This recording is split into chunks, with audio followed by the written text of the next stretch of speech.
আমরা একদিন বলছিলাম যে আপনারা যেগুলা বলতেছেন সংস্কারের কথা, সব সংস্কার তো মানা যাবে না। এই কথাটাকে টুইস্ট করে আমাদের কয়েকজন বিদেশি অবস্থানরত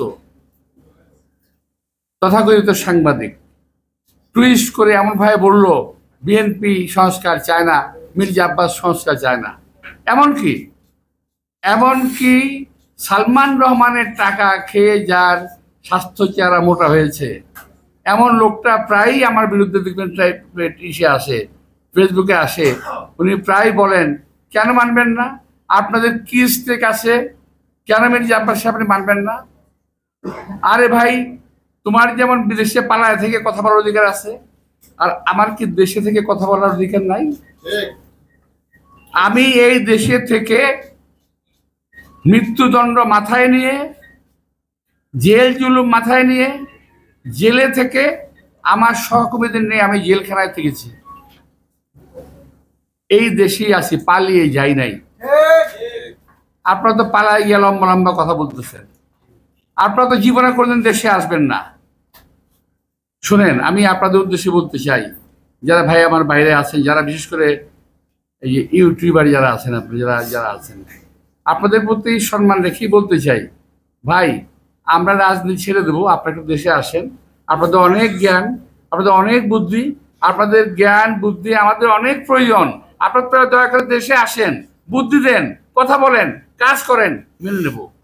আমরা রাজনীতি করবো না, আপনারা আসেন না, দেশে আসবেন না, আবার টিটকারি মেলা কথা বলবেন, সমালোচনা করবেন, জাত গোষ্ঠী উদ্ধার করবেন। এগুলো কেমন কথা হইল রে ভাই?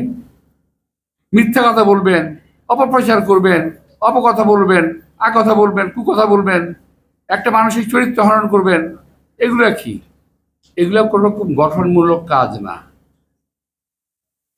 আপনারা দেশে বাইরে থেকে অনেক কিছু করতেছেন, করেন, ভালো, অনেক ভালো, আমাদের অনেক ভালো লাগে। কিন্তু দেশের বাইরে থেকে এই দেশের রাজনীতিবিদদের চরিত্র হনন করার কোনো অধিকার আপনাদেরকে দেওয়া হয় নাই। আপনারা বসে বসে চরিত্র হনন করছেন, মিথ্যা কথা বলছেন। তা আমি একটা কথা প্রসঙ্গে বলি, আমার ভাইরা যারা সামনে আছেন, আপনারা ফেসবুক চালান নাকি? চালান?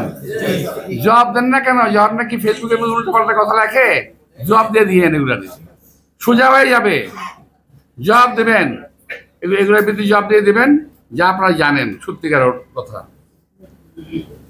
ওরা তো টাকা কামানোর জন্য এগুলো বলুক, আপনাদের টাকা কামানোর দরকার তো নাই, আপনি জবাবটা দিয়ে দেবেন, মানুষজন জানবে। তো প্রিয় ভাইরা, আজকে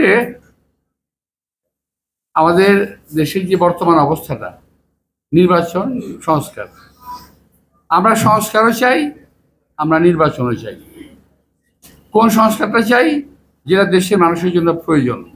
অপ্রয়োজনীয় সংস্কার, যেটা আরো বিপদ ডেকে আনবে, এমন সংস্কার আমাদের প্রয়োজন নাই, যেটা বিপদ ডেকে আনবে। এখন আরেকটা জিনিস, এখন তো সরকার চলতেছে, একটা সরকার আছে ভালোই। আমরা কথা বললে তো আবার কত মুখে কত কথা হবে, কিন্তু আমি তো কথার মুখ সামাল দিতে পারি না ভাই। আমরা খেয়াল করলাম, এক ভাই বলল আমাদের ওই যে ন্যাশনাল